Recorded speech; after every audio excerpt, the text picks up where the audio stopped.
Hi, good morning. Welcome sa day 10 ng ating One Verse at a Time devotion. Let us open our Bible in Genesis chapter 1 verse 10, and it says, God called the dry land earth, and the waters that were gathered together he called seas, and God saw that it was good. Sa verse ito, matapos paghiwalay ng Diyos ang lupa at ang tubig, binigyan niya sila ng pangalan. At pagkatapos ito, sinabi ng Diyos na it was good. Napakagandang paalaala nito na ang Diyos ay hindi lamang lumilikha at nag-aayos. Siya rin ang nagbibigay ng identity at layunin.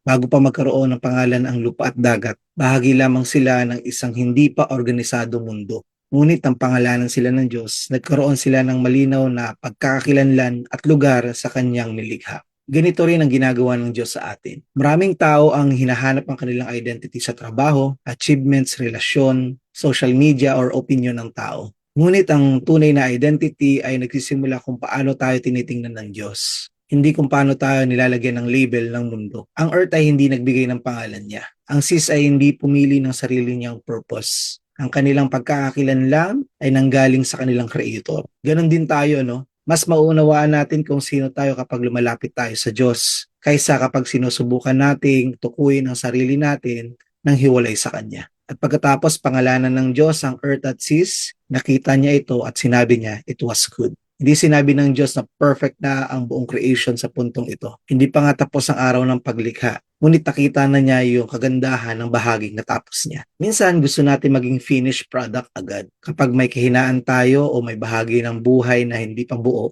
niisip natin wala pa tayo mabuting nagagawa. Pero sa creation account, paulit-ulit nating nakikita na pinapahalaga ng Diyos ang bawat hakbang ng kanyang ginagawa. Kung nasa proseso ka ngayon ng paglago, pagpapagaling, pag-aaral, or paghihintay, huwag mong maliitin ang ginagawa ng Diyos ngayon. Maaring hindi pa tapos ang buong kwento, pero maaari pa rin sabihin ng Diyos tungkol sa kanyang ginagawa sa buhay mo, it was good. Kaya saan mo hinahanap ang iyong identity?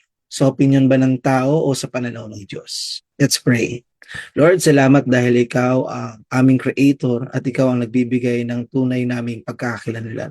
Tulungan mo kaming huwag hanapin ang aming halaga sa sinasabi ng mundo, kundi sa sinasabi mo tungkol sa amin. Turuan mo kaming magpasalamat sa bawat hakbang na iyong ginagawa sa aming buhay. In Jesus' name, Amen. God bless everyone. See you tomorrow.